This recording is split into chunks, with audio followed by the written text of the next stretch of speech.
अस्सलाम वालेकुम, कैसे हैं जी आप सब। आई होप आप सब ठीक होंगे। और अभी मैं बना रही हूँ जी कड़ी पकोड़ा। काफ़ी दिनों से बनाया भी नहीं था, और जैसे ही अब थोड़ा सा मौसम चेंज हुआ है और मौसम ठंडा होना शुरू हुआ है तो पकोड़े, समोसे, इस तरह की चीज़ें बहुत अच्छी लगती हैं। तो मेरे पास ना दही असल में रखा हुआ था 3 से 4 दिन पुराना। तो 3 से 4 दिन पुराना जो दही होता है वो खट्टा हो जाता है काफ़ी ज़्यादा, तो उसकी कड़ी बड़ी मज़े की बनती है। तो मैंने कहा चलें आज कड़ी बना लेते हैं, कड़ी पकोड़ा बना लेते हैं। तो मैंने क्या किया कि दही ली, तकरीबन 2 कप दही थी। 4 से 5 चम्मच मैंने उसमें बेसन का मिक्स करके उसको विस्क से हिला के साइड पे रख दिया था। यहाँ पे आज मैं पहले बना रही हूँ मसाला, वरना पहले मैं ऐसे करती थी कि डायरेक्ट पानी डाल के कड़ी चढ़ा देती थी, लेकिन पहले मैं थोड़ा सा मसाला बनाऊँगी। तो मसाला बनाने के लिए मैंने एक प्याज जो है बारीक चॉप करके डाली ऑयल में, उसको हल्का सा भूना, फिर उसमें अदरक लहसुन का पेस्ट डाला, फिर उसमें एक टमाटर चॉप करके डाला, और फिर अब उसमें चले जाएंगे मसाले जिसमें नमक, मिर्च, हल्दी, धनिया पाउडर, ये डाल के मैं अच्छे से इसकी बुनाई करूँगी। थोड़ा सा मैं ढक दूँगी ताकि टमाटर जो है वो अच्छे से गल जाए। तो फिर उस मसाले को भून के और जो कड़ी अभी मैंने बना के रखा हुआ था वो डाल दूँगी। साथ ही खूब सारा पानी डाल दूँगी और यूँ जो है कड़ी आहिस्ता आहिस्ता से पकती रहेगी।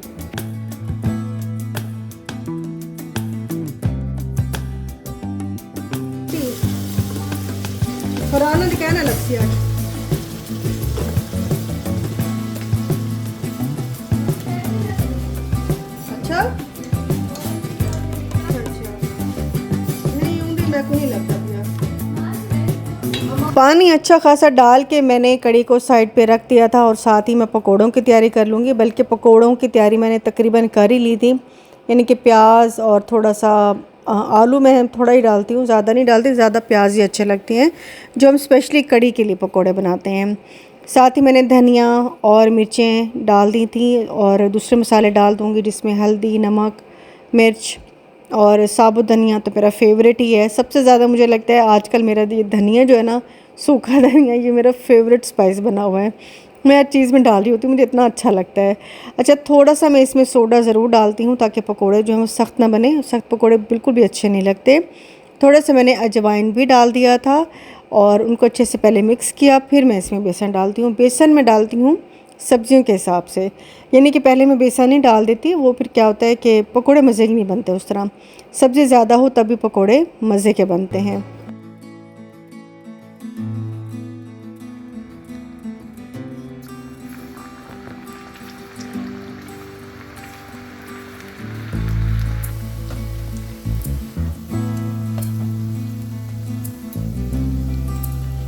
अच्छा, जब भी मैं किसी सोशल इशू पे बात करती हूँ, जैसे कि मैंने अपने लास्ट व्लॉग में बात की थी कि हम बहुत जल्दी एतबार कर लेते हैं, और फिर ये होता है कि जब एतमाद को ठेस पहुँचती है तो फिर बड़ा दुख होता है।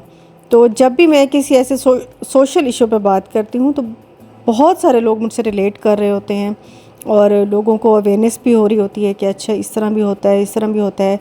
और जो कन्फ्यूजन में होते हैं बल्कि उनको भी आइडियाज़ मिल रहे होते हैं कि हमें इस तरह करना चाहिए और इस तरह नहीं करना चाहिए।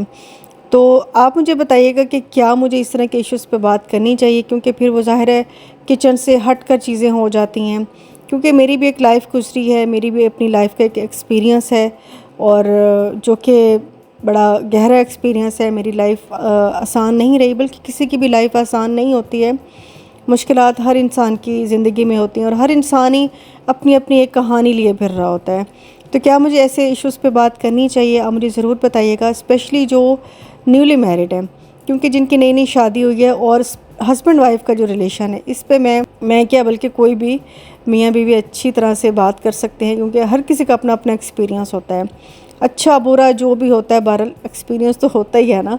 तो क्या ऐसे इश्यूज़ पे बात करनी चाहिए, मुझे ज़रूर बताइएगा, क्योंकि मेरा बड़ा दिल करता है कि मैं सोशल इश्यूज़ पे बात करूं, अपना एक्सपीरियंस बताऊं, लोगों के एक्सपीरियंस सुनूं। नीचे जब कमेंट बॉक्स में आपकी बातें चल रही होती हैं तो मुझे बड़ा अच्छा लगता है। अच्छा खैर, आजकल मैंने किचन की सफाइयाँ शुरू की हुई हैं, तो व्लॉग में इसलिए नहीं दिखाती क्योंकि डिटेल से क्या ही दिखाऊं, बस ये सफाइयाँ साथ साथ मैं खड़े खड़े कर ही लेती हूँ, मतलब जैसे कुकिंग करने आती हूँ साथ साथ कर लेती हूँ। तो मैंने आज ये 2 ड्रॉर साफ़ की थी, मतलब साफ़ का मतलब है कि हर चीज़ निकाल के धो के फिर से सेट करके रखी थी। और फिर आज मैंने ये सोचा कि ये वाली जो मेरी कैबिनेट है ये साफ़ कर लेती हूँ, जिसमें ख़ास तौर पे सारे के सारे डब्बे रखे होते हैं। अब मैं जितने डब्बे ले आती हूँ, बल्कि ये तो घर घर की कहानी है कि आप जितने भी डब्बे ले आते हैं फिर आपके पास डब्बे होते ही नहीं हैं। वो यही होता है कि बहन को दिया तो देवरानी को दिया तो फ़लानी खाला को दिया, तो फिर वो डब्बा वापस आता ही नहीं है। भाई डब्बे वापस कर दिया कर। तो डब्बे जो है ना फिर नज़र ही नहीं आते। तो मैं कह रही थी कि अब मैं डब्बे नहीं लूँगी, अब मैं डिस्पोजेबल डब्बे घर में रखूँगी, जिसको जो भी देना है डिस्पोजेबल डब्बों में दिया बस। मैं बस 15 से 20 ला के रखे हर महीने, वो यूज़ होते रहे। तो मैंने तो अब यही सोच लिया, क्योंकि वो महंगे मिलते हैं, फिर वो गुम हो जाते हैं और फिर बड़ा अफसोस होता है। फिर पता चलता है कि ढक्कन है तो डब्बे नहीं है, डब्बे हैं तो ढक्कन नहीं है, ये वाला सीन हो जाता है। तो काफ़ी दिनों से सोच रही थी कि ये अब, क्योंकि पूरा साल मैंने किचन को साफ़ किया ही नहीं है, ये बस थोड़ा बहुत मैनेज करते करते बस ये साल मैंने गुजारा है। तो मैंने कहा आज मैं निकाल के डिटेल से सफाई करूँगी। जिनके डब्बे नहीं हैं उनके ढक्कन मैं बिल्कुल ही फेंक दूँगी, और जिनके ढक्कन वाले हैं प्रॉपर उनको मैं सेट करके सारे रख दूँगी, और जिनके ढक्कन नहीं है उनको साइड पे रख दूँगी। ढक्कन फेंक दूँगी जिनके डब्बे हैं ही नहीं। आपको समझ आई है इस ढक्कन और डब्बे की कहानी।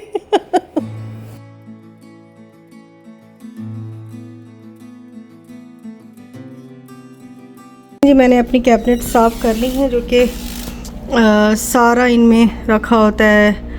आपको पता ही है ये डब्बे कितने काम आते हैं। इतने सारे मेरे डब्बे थे, अब थोड़े से रह गए हैं, तो ये बस इसलिए रख लेती हूँ कि शादी के घर या अम्मी को कुछ देना दिलाना, कहीं किसी घर में देना दिलाना होता है तो वो फिर उसमें काम आते हैं। तो ये शुक्र है ये साफ़ हो गई है।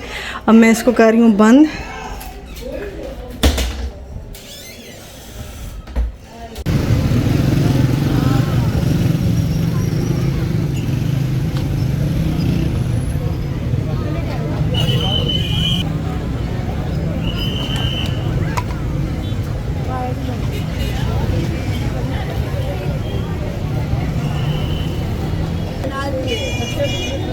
हम आए हैं जी हुसैना गई, बाजार आए, कुछ काम थे। लाइन में नहीं रखता।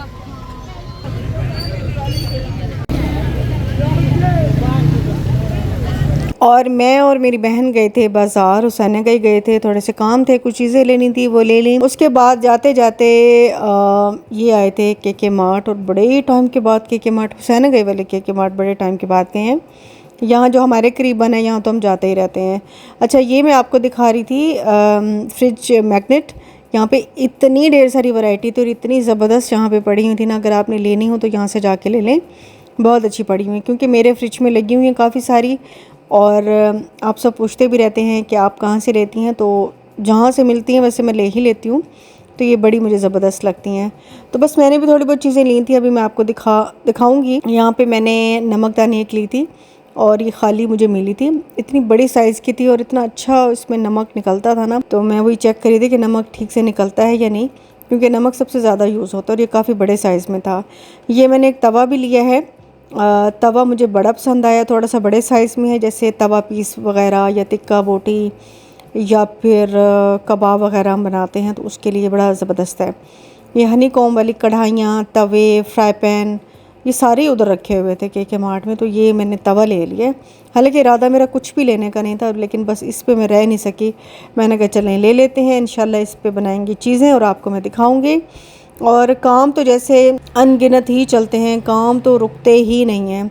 ये शायद क्लिप्स आगे पीछे हो गए हैं, ये एक दिन पहले का ही है, जब मैं किचन की क्लीनिंग और फ्रिज की सफाई भी करी थी। तो फ्रिज में सब्ज़ी मैंने जब ला के रखी हुई थी, एक दो दिन वैसे गुजर गए तो मैं सेट नहीं कर सकी थी। तो मैंने अभी सोचा कि चलो टमाटर शमाटर फ्रूट सब्ज़ियाँ सबको मैनेज करके रखती हूँ, तो बस उसी में ही लगी हुई थी। अच्छा, रात को ना मैंने शामी कबाब चढ़ा दिए थे, जिसके लिए मैंने चिकन, चने की दाल, पानी डाल के उसको पका के अच्छे से और फिर मैंने फ्रिज में रख दिया था। इसमें कुछ भी और नहीं डाला, अभी स्पाइसेस सारे डाल रही हूँ। तो इसमें चला जाएगा नमक, इसमें चली जाएंगी कुटी मिर्चें और हल्दी। इसको मैं अच्छे से कुक कर लूँगी यहाँ तक कि इसका पानी जो है वो अच्छे से ड्राई हो जाए। और साथ साथ मैं एक DIY क्लीनर हमेशा बनाती हूँ घर में, मुझे ये बहुत ज़्यादा पसंद है। और यकीन करें, मुझे इस जैसी सफाई तो किसी महंगे से महंगे क्लीनर की लगती ही नहीं है। तो कुछ लोग नहीं भी बनाते, कोई ऐसा मसला नहीं है, आपको जो पसंद है आप वो करें। मुझे अच्छा लगता है तो मैं इसलिए बनाती हूँ। मैं ये नई बॉटल लेकर आई थी इसी मकसद के लिए, किचन में क्लीनर बनाने के लिए। मैंने इसमें डाला है थोड़ा सा 2 टेबलस्पून समझ लें कि मैंने लिक्विड वॉश डाला है और 1 गिलास पानी और थोड़ा सा मैंने इसमें सिरका डाला है। और इससे क्लीनिंग मैं करूँगी किचन की, और ये बहुत ज़बरदस्त काम करता है। अच्छा, यहाँ पे क्योंकि ठंडा हो गया था मेरा शामी कबाब का मिक्सचर, हड्डी वाला गोश्त था, तो हड्डी को मैं करूँगी अलग। थोड़ा सा मैं इसमें डंडा मारूँगी इसके ऊपर, तो हड्डी अलग हो जाएगी, गोश्त अलग हो जाएगा। तो हड्डियाँ डाल के मैं डस्टबिन में डालूँगी। बाकी जो मिक्सचर है हमारा शामी कबाब वाला, उसमें डालूँगी स्पाइसेस और फिर मैं इसकी शामी कबाब बना के रख लूँगी। लोग अक्सर पूछते हैं आप तो कम लोग हैं, तो इतना खाना आप कहाँ करती हैं? तो भाई माशाल्लाह से घर में खाने वाले हैं, 4 से 5 हम लोग हो जाते हैं आराम से, और खाया जाता है माशाल्लाह, ख़त्म भी हो जाता है, डेली नया बनाना पड़ता है। अच्छा जी, अब मैं डाल रही हूँ इसमें मसाले, जिसमें मैंने धनिया डाला है जो कि मैंने फ्रीज़ करके रखा हुआ था क्योंकि ख़राब हो रहा था। मैं आपको बताऊँगी ये भी अच्छा तरीका है वैसे धनिया फ्रीज़ करने का। अच्छा, साथ ही मैंने हरी मिर्चें और प्याज बिल्कुल बारीक चॉप करके वो भी डाल दिया, काली मिर्चें डाल दी, थोड़ा सा मैंने सॉल्ट कम लग रहा था वो डाल दिया, गरम मसाला मैंने थोड़ा सा डाल दिया और धनिया पाउडर थोड़ा सा डाला था। छोटे अंडे थे तो मैंने 2 अंडे भी इसमें डाल दिए थे, ठीक है। और इसमें थोड़ा सा जाएगा चाट मसाला, क्योंकि मौसम चेंज हो रहा है तो थोड़ी चटपटी चीज़ें बहुत अच्छी लगती हैं। तो मैं बस इसको अच्छे से करूँगी मिक्स, इसके बनाऊँगी छोटे छोटे कबाब। और हाथ में जो भी मुझे हड्डी फील हो रही थी ना, छोटी छोटी हड्डियाँ रह ही जाती हैं, तो वो मैं साथ साथ निकालती आ रही थी। ग्लव्स मैंने चढ़ा लिए थे ताकि सफाई का ख्याल रखा जाए। और वैसे भी मुझे लगता है व्लॉग में अच्छा भी नहीं लगता कि हाथ मार मार के आप बना रहे हो, मुझे खुद नहीं देखने में अच्छा लगता, तो इसलिए मैंने यही सोचा ग्लव्स मेरे पास इतने पड़े हुए हैं। अच्छा, चीज़ें मेरे पास पड़ी होती हैं मुझे पता ही नहीं होता। अब मैं अक्सर चीज़ें बनाती थी, मैं कहती थी हाय मेरे ग्लव्स तो हैं ही नहीं। उस दिन मैंने कैबिनेट अपनी साफ़ की है तो इतने सारे ग्लव्स निकल आए हैं, ये हाल है मेरा। तो मैंने कहा मैं ग्लव्स चढ़ा के ही कुकिंग ज़्यादा इस तरह की मिक्सिंग किया करूँगी। अच्छा जी, शामी कबाब बन गए थे, शेप बना के मैंने फ्रीज़र में डाला। और अब मैं साथ ही 3 शामी कबाब फ्राई कर रही हूँ बर्गर बनाने के लिए। अब 3 क्यों कर रही हूँ, 2 बर्गर बनाऊँगी तो एक एक मुझे लग रहा था कम पड़ जाएगा, तो मैं 1.5 शामी कबाब का ना बर्गर बना लूँगी। तो यहाँ पे 3 फ्राई कर रही हूँ क्योंकि बेटी अभी स्कूल से आने वाली है, उसको भी दे दूँगी। और फिर एक और भी कहीं लग जाएगा, क्योंकि अभी मुझे खाना अभी बनाना है, मुझे खाना आज का खाना, वो जो खाना आपने देखा है वो तो कल या परसों का खाना था। तो एक साइड पे डाले जी मेयोनीज़, एक साइड पे डाला टमाटो केचप, और बस उसको फैलाया, अच्छे से फैला दे, इधर उधर ना हो जाए। और एक शामी रखा, दूसरा रखा, फिर मैंने आधा इधर और आधा उधर रखा था, तो क्योंकि 2-2 बहुत ज़्यादा हो जाते हैं, वो फिर अच्छे नहीं लगते। अच्छा, ये लेटस मैंने अपने घर में उगाया, पर मुझे इतनी खुशी होती है ना, अभी ताज़ा मैं तोड़ के लाई थी। मैं नेक्स्ट व्लॉग में दिखाऊंगी कितना प्यारा ग्रो कर गया है। अपने बर्गर में मैंने रखा है क्यूकम्बर, और बस बर्गर हो गए रेडी। मिलूंगी आपसे नेक्स्ट वीडियो में, अपना बहुत ख्याल रखिएगा, अल्लाह हाफिज़, बाय बाय।